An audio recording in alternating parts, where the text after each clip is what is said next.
আমরা 5 বছরের ভিতরে আমরা 25 কোটি বৃক্ষরোপণ করব।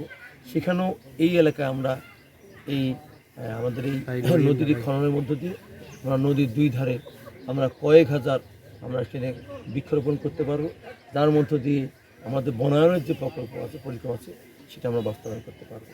আমি সেটুকু বলতে চাই যে আমরা বিশেষ করে আমাদের মাননীয় প্রধানমন্ত্রীর নেতৃত্বে আজকে আমরা যে নির্বাচন ইশতেহারগুলো আমরা করেছিলাম 10,000 টাকা সুদসহ কৃষি ঋণ মকুব, গত ক্যাবিনেট মিটিংয়ে সেটা আমরা অনুমোদন দিয়েছি।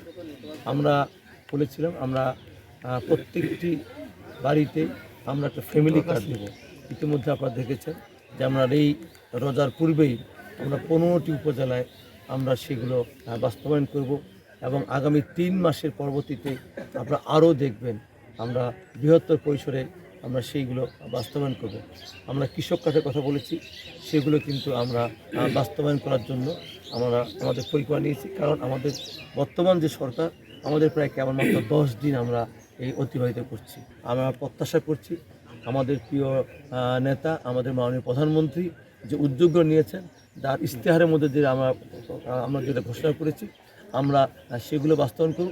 যেমন আমরা এটাও বলেছিলাম যে বিশেষ করে আমাদের ঈদ বা আমাদের রোজা বিভিন্ন উৎসবে আমরা আমাদের ইমাম খতিবদেরকে এবং পুরোহিতদেরকে আমরা সেখানে তাদেরকে সম্মানী ভাতা দেবো, সেটাও কিন্তু আমরা এই রোজার আগে আমরা সেখানেও কিছুটা বাস্তবায়ন করব।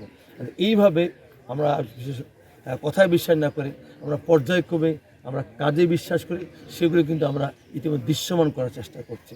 ইনশাল্লাহ আমরা পানি উন্নয়ন বোর্ড থেকে আমাদের যে পরিকল্পনাগুলো আছে আমরা যেগুলো বিশেষ করে প্রথম স্তর আমাদের 15 দিন, আমাদের 180 দিন এবং পরবর্তীতে আমাদের 4 বছরের ভিতরে আমাদের 20,000 কিলোমিটার যে আমরা নদী খাল জলাশয় খনন করবো, ইনশাল্লাহ বাস্তবায়ন করবো, যার মধ্য দিয়ে আমরা এই বাংলাদেশকে আবারও সুফলা শস্য শ্যামলায় বাংলাদেশ গড়ে তুলব।